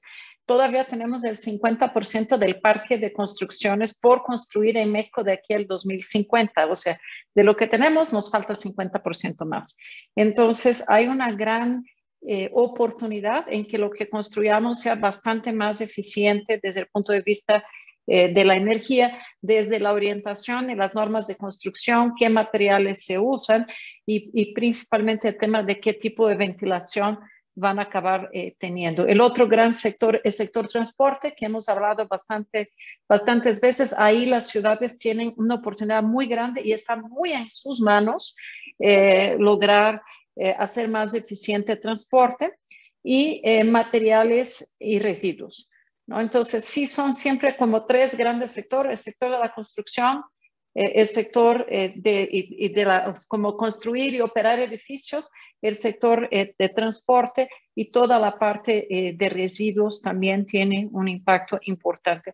En todo eso vamos a decir que las ciudades del potencial de reducción que es significativo pueden solas tener acción más o menos entre la tercera parte y la mitad, y lo demás sí vuelve a que depende de las fuentes de energía, ¿no? O sea, el transporte puede ser muy limpio y la gente puede andar en bicicleta y puede ir en autobús, pero si la energía que está moviendo el autobús o está moviendo el vehículo es sucia, pues obviamente no logran bajar al potencial que pudieran tener. Entonces yo diría, el sector de ciudades es muy claro y muy bien dedicado dónde está el esfuerzo para hacer el mayor impacto, es muy bastante acotado y muy importante, ¿no? Luego los gobiernos nacionales, claro, también tienen impacto sobre la gestión de sus bosques y un poco más, pero también estamos buscando ver hasta dónde pudieran tener impacto sobre su propia generación de energía. Hay algunos estados de México que están haciendo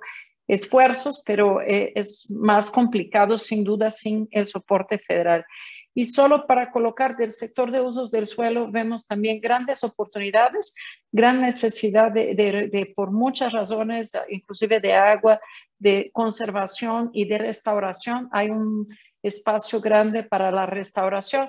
Empieza a ser interesante el carbono y hemos venido llamando mucho la atención para lo que son los sistemas costeros, porque en términos tanto de mitigación como adaptación son importantes para el país, generan carbono que llamamos carbono azul, puede regresar actividad a algunas comunidades que están bastante marginadas, puede ser, por ejemplo, en Campeche, en el estado, en la parte de Ciudad del Carmen, un gran rehabilitador económico, la restauración de manglares y del ecosistema marino. Entonces, por ahí también hay otros sectores muy interesantes.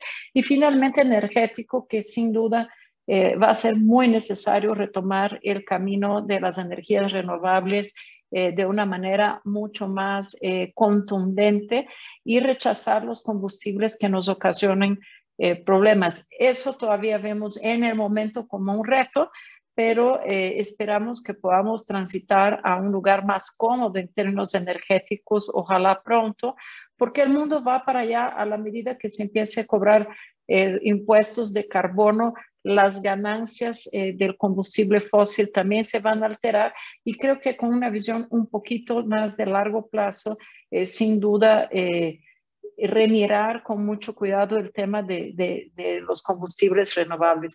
Y de una manera como muy breve, yo sé que de pronto muy breve, pero dejaría por ahí por el tiempo. Muchas gracias. Sí. Muchas gracias. Simone, adelante. Sí, gracias. Sí, bueno, también de manera muy concisa, si puedo. A ver, sobre algunas de las preguntas que mencionaste, voy también a tratar de hacer un discurso homogéneo, si puedo, aunque no es fácil. Pero mira, a ver, el tema región latinoamericana y el Caribe, eso me parece importante. Mira, si no hice mal la cuenta, fueron 7 los países de la región latinoamericana y del Caribe que estuvieron presentes en la cumbre.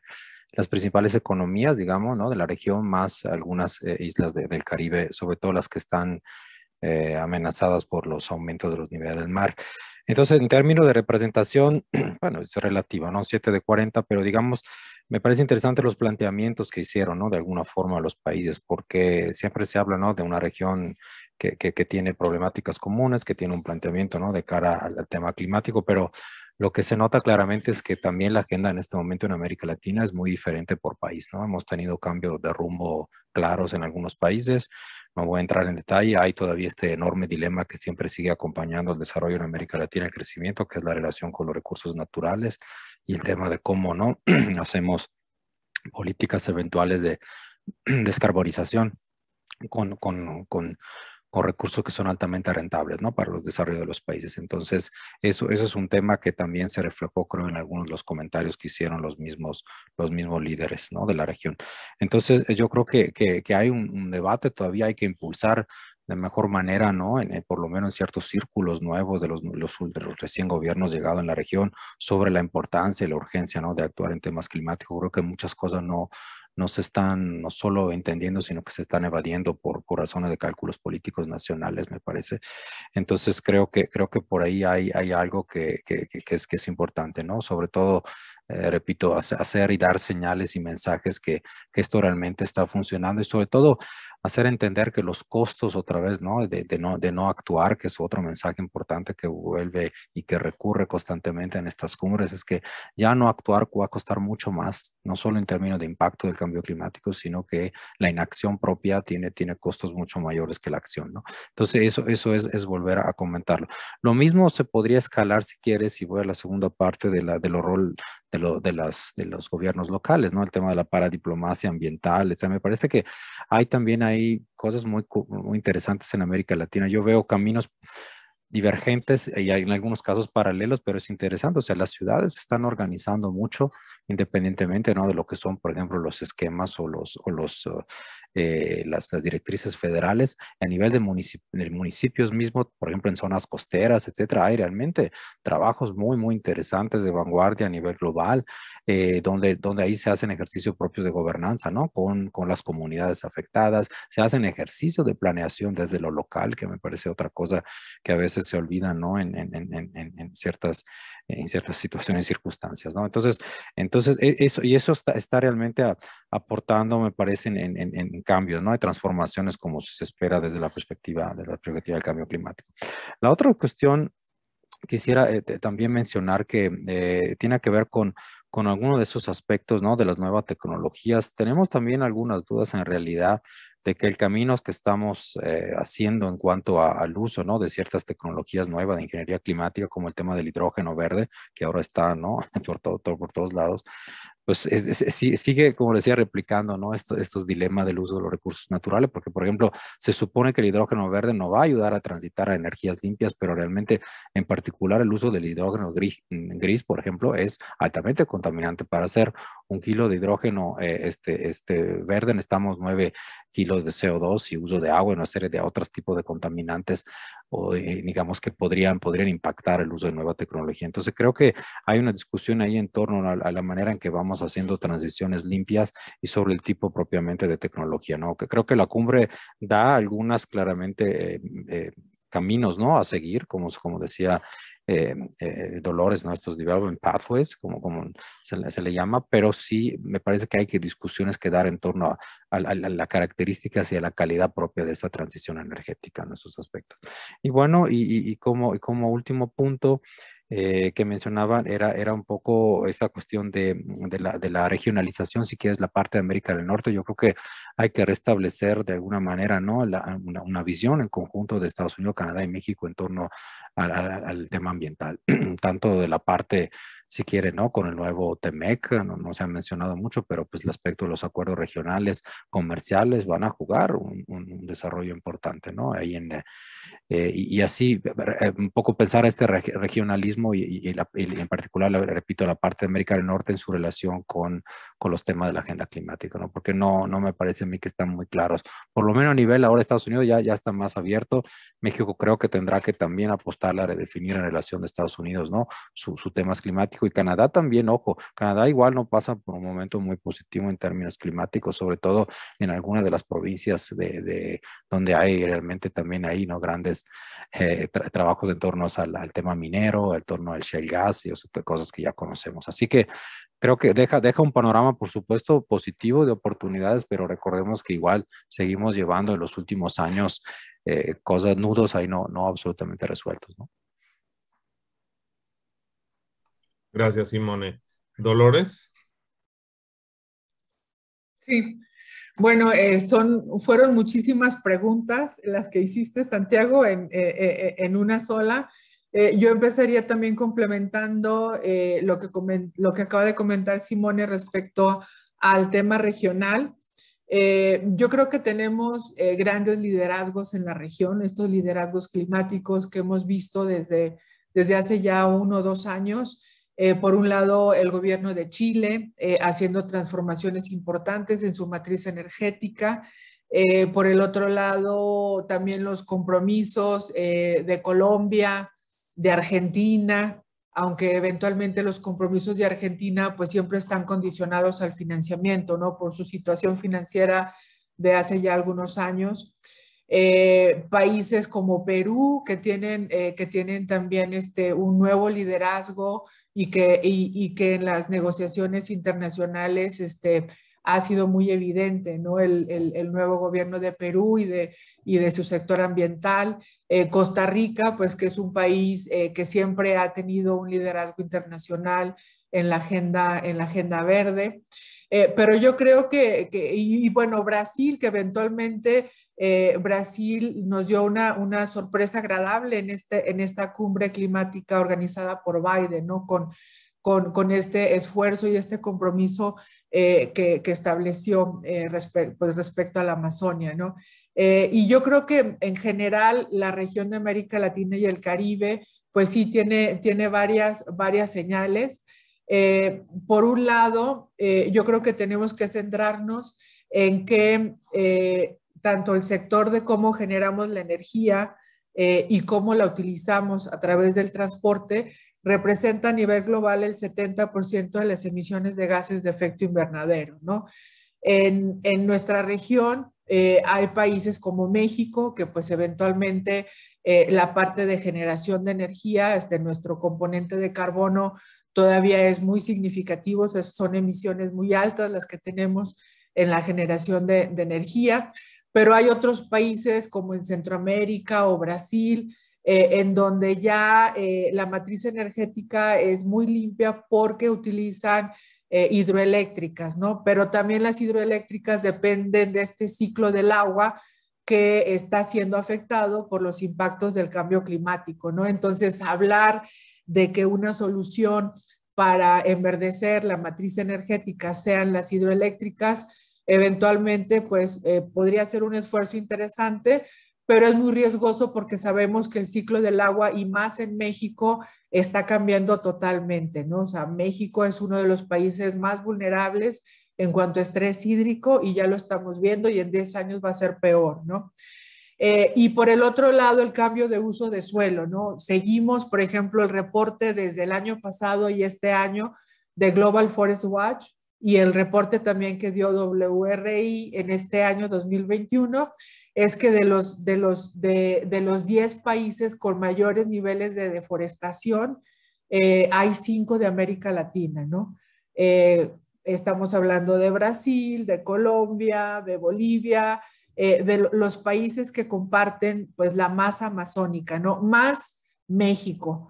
México después de 20 años, el año pasado en el 2020, aparece después de muchos años como en el top 10 de los países que está perdiendo bosque primario y bosque secundario.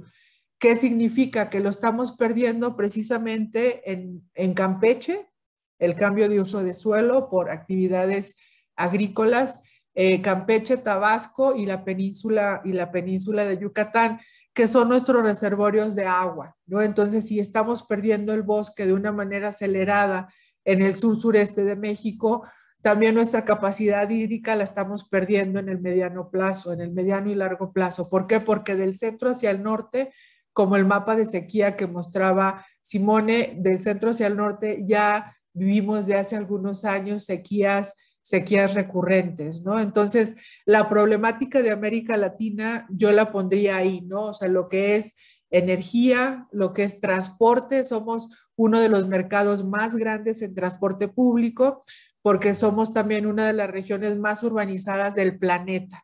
Ya casi el 80% de la población de América Latina vivimos en ciudades y eso nos hace un mercado muy grande en el tema de transporte. Nuestra gran transformación que tenemos que hacer al sector transporte tiene que ser cada vez más acelerada y bueno, el cambio de uso de suelo. Y ahí hablando, por ejemplo, de transporte, la acción que tienen los gobiernos locales es bien importante porque en México al menos quien decide qué tipo de transporte se van a implementar en las ciudades, pues son los gobiernos estatales, ¿no? Entonces, el trabajo, por ejemplo, que nosotros estamos haciendo con algunos gobiernos de la Ciudad de México, de Zacatecas, en Yucatán, que tienen ya proyectos muy avanzados de establecer nuevas líneas de transporte público. Ahí el PENUMA les está dando todos estos análisis necesarios para que ellos puedan evaluar y decidir si compran el equipo de transporte de gas, de diésel, de gas eléctrico, ¿no? Entonces, el conocimiento de cómo analizar los nuevos proyectos de inversión y que puedan ser eléctricos y toda la logística alrededor de eso. Tenemos ya un equipo de 4 expertos de movilidad eléctrica en México trabajando precisamente dando ese tipo de asesorías, ¿no? Entonces, estamos haciendo de todo. Yo creo que la ventaja que tiene PENUMA, y es una ventaja que ya casi en 50 años que cumplimos el próximo año, es esa capacidad científica de los análisis que hacen nuestros científicos a nivel global, la capacidad técnica de cómo sacamos adelante estos grandes retos ambientales con información científica contundente, ¿no? Y la compartimos pues a los diferentes miembros del sistema de Naciones Unidas, ¿no? Yo creo que con esto termino porque son temas muy ricos y no tendríamos tiempo para cubrirlos todos. Gracias. Gracias, Dolores. Gracias a todos. Bueno, pues realmente, como podemos ver, con el pretexto de esta cumbre, pues realmente tenemos ya la mesa llena. Tenemos la mesa llena de muchas cosas en la agenda climática a nivel nacional, a nivel internacional. Y bueno, pues el Consejo Mexicano de Asuntos Internacionales pone ahora sí que la mesa para que podamos seguir conversando al respecto sobre cada uno de estos temas. Hemos hablado sobre muchas cosas, hemos hablado sobre adaptación, sobre resiliencia, sobre riesgos, sobre financiamiento, sobre reforestación, sobre transición energética. Realmente tenemos muchas cosas sobre las cuales tendremos que profundizar. Por supuesto, el rol de los gobiernos subnacionales, la cooperación internacional, en fin. Yo creo que tenemos mucho espacio para abrir hilo, como dicen en Twitter, para poder profundizar en cada uno de estos temas. Tenemos más preguntas, desafortunadamente el tiempo nos apremia y tenemos que concluir, pero me gustaría pedirles a cada uno de nuestros panelistas y agradeciéndoles una vez más su participación, que en un minuto nos den un mensaje de cierre, un mensaje que sea el que quieran que la audiencia que nos acompaña esta mañana, la audiencia que nos acompaña del Consejo Mexicano de Asuntos Internacionales y de, bueno, cualquier persona que haya decidido sumarse, porque este evento además lo hicimos abierto a cualquier persona que quisiera incluirse el día de hoy por la importancia de la agenda a nivel nacional y a nivel internacional desde el punto de vista climático, ambiental y de la sustentabilidad. ¿Qué es lo que ustedes desean que cada uno de los que nos ha escuchado el día de hoy se quede con un mensaje específico de cada uno de ustedes? Y en el mismo orden, Adriana. Pues primero agradecer por la oportunidad, qué buena oportunidad de estar juntos y hablar de estos temas tan relevantes. Y creo que el mensaje sería que cada uno de nosotros realmente desde nuestro ámbito individual, de nuestro ámbito comunitario, o sea, lo que hacemos en nuestra vida, qué comemos, cómo nos transportamos, seamos congruentes de la acción individual, nuestra acción en nuestra comunidad, en nuestras familias, en nuestras casas, cómo conducimos, pero luego también que usemos de una manera muy decidida nuestra capacidad como seres políticos, como personas que votamos y que tenemos influencia en cómo se nos presentan las políticas públicas, que ejerzamos nuestros derechos y que cada vez más tengamos claridad en pedir y solicitar que ese tipo de temas se aborden de manera más efectiva en las políticas públicas. Cada uno de nosotros tenemos la capacidad de influenciar lo que pasa y pienso que es cada vez más importante que esa acción colectiva se dé y que podamos avanzar la agenda climática de una manera mucho más contundente. Aunque está el riesgo y tenemos que evadirnos del riesgo, creo que no podemos dejar de ver también que hay una inmensa oportunidad en todos los nuevos sectores económicos que se están abriendo y ver e impulsar esas nuevas posibilidades, esas nuevas oportunidades, también es esencial para que podamos avanzar. No todo es restricción, hay mucha oportunidad, hay que aprender cómo usarlas y ojalá México pudiera estar mucho más adelante en lograr ese nuevo espacio tecnológico, ese nuevo espacio de riqueza que viene en una nueva economía climática. Pues eso sería. Muchas gracias, Santiago. Gracias, Adriana. Simone. Muchas gracias. Yo también me uno obviamente a las felicitaciones y los agradecimientos por habernos invitados. Mire, creo que la cumbre cerró con un eslogan. Eso sí, no le faltó creo que un poco de fantasía, pero porque es un poco lo mismo, pero reitero que es lo importante ahí, que decía, tenemos que hacer más y más rápido, ¿no? Finalmente, eso sigue siendo digamos, el trasfondo, ¿no? de todas estas cumbres, y sobre todo de cara a lo que viene este año en la COP, que yo creo que es realmente lo que tenemos que mirar a fin de año en cuanto a los posibles y a la mejora de los compromisos, ¿no? Entonces me parece que el mensaje claro es, ahora sí, darle más al acelerador en cuanto a lo que son, ¿no? los compromisos nacionales para revertir el tema climático y las amenazas que están vinculadas al cambio climático. Me parece que hay un problema, digamos, en cuanto a entender esta narrativa de urgencia, ¿no? climática, porque muchos países lo piensan como una amenaza. No todo afortunadamente va cambiando, pero muchos los consideran como un freno al propio desarrollo. Yo creo que ese es otro mensaje que hay que no dejar de pasar. Es decir, el cambio climático, al contrario, no representa para los países un problema, sino que debe ser no solo una oportunidad, sino que pensarlo en una manera de transformar y de cambiar, ¿no? la sociedad y cambiar la forma en que nos relacionamos con nuestro entorno. Entonces, me parece que estos dos mensajes claros que son parte de esta narrativa que hay actualmente se tienen que quedar ahí en el trasfondo, ¿no? Y bueno, el último también retomo un eslogan de Naciones Unidas, que es no dejar nadie atrás, que eso es el tema de la Agenda 2030. Y igual recordemos que el tema del cambio climático, como dijimos, pues lleva muchas diferencias, desigualdades, aumenta las brechas, lo se ha mencionado, ¿no? En esta mesa como en muchas otras, y creo que sí, el tema es también a ver cómo hacer realmente una agenda inclusiva para que nadie quede atrás. Muchas gracias, Simone. Dolores. Sí, yo creo que nuestro mensaje en Naciones Unidas y más en nuestro programa, el PENUMA, es, por ejemplo, hace unas semanas lanzamos este reporte haciendo las paces con la naturaleza, donde participaron científicos de todo el planeta, incluyendo científicos mexicanos, y el mensaje es muy contundente y nos dice que estas grandes emergencias ambientales, que es el cambio climático, la pérdida de la biodiversidad y la contaminación, son emergencias planetarias que ya están concatenadas y que estas emergencias planetarias están impidiendo precisamente que el combate, y están impidiendo que logremos como humanidad el combate a la pobreza, el desarrollo económico, ¿sí?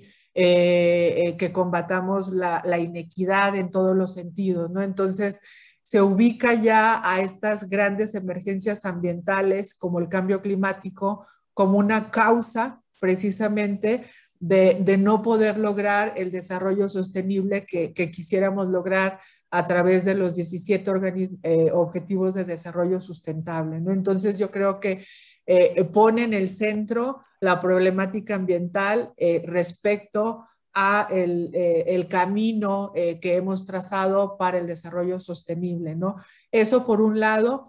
Por el otro lado, yo creo que esta cumbre climática y este nuevo liderazgo de Estados Unidos a nivel global en temas climáticos nos dan una luz y nos dan una esperanza en el sentido que eventualmente sí podríamos como humanidad en estos 10 años que tienen que ser esta década, la década decisiva para poder cambiar el rumbo que tenemos de estas altas concentraciones de carbono en la atmósfera, a bajar estas concentraciones y en tratar de preservar de alguna manera el bienestar que conocemos hasta ahora y que eventualmente podrían tener las generaciones jóvenes, ¿no? Pero estamos en un punto de quiebre muy importante.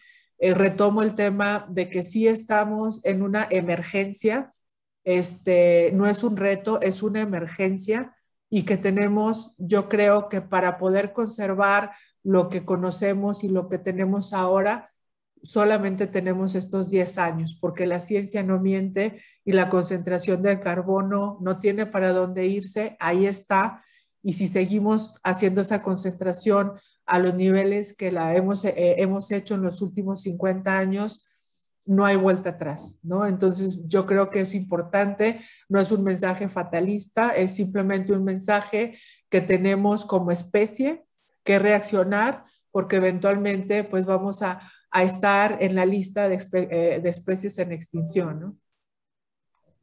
Muchísimas gracias, Dolores. Pues concluyo con lo mismo que dije al inicio. Realmente el escenario no se ve muy alentador.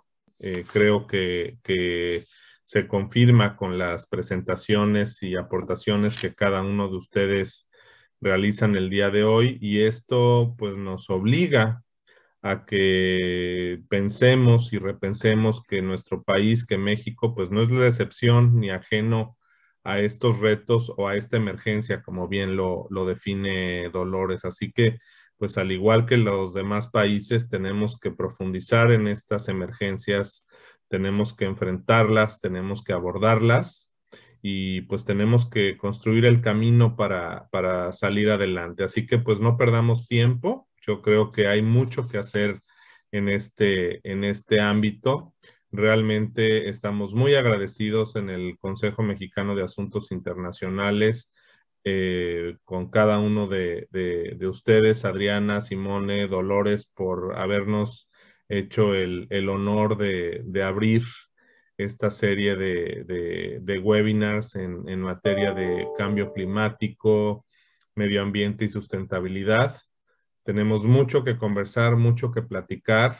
Nos han puesto pues ya en la mesa todos los temas sobre los cuales tenemos que entrarle en las próximas semanas, en los próximos meses, y pues ir construyendo esa ruta que tenemos que seguir, manteniendo la cooperación internacional como eje transversal, que es algo que promovemos en este consejo. A nombre del Consejo Mexicano de Asuntos Internacionales, en el mío propio, les agradezco mucho su participación y bueno, pues esta no será la última ocasión, espero. Abrimos hilo y seguiremos conversando. Muchísimas gracias. Un honor y un privilegio tenerlos. Que tengan buen día y buen fin de semana. Gracias. Buen día.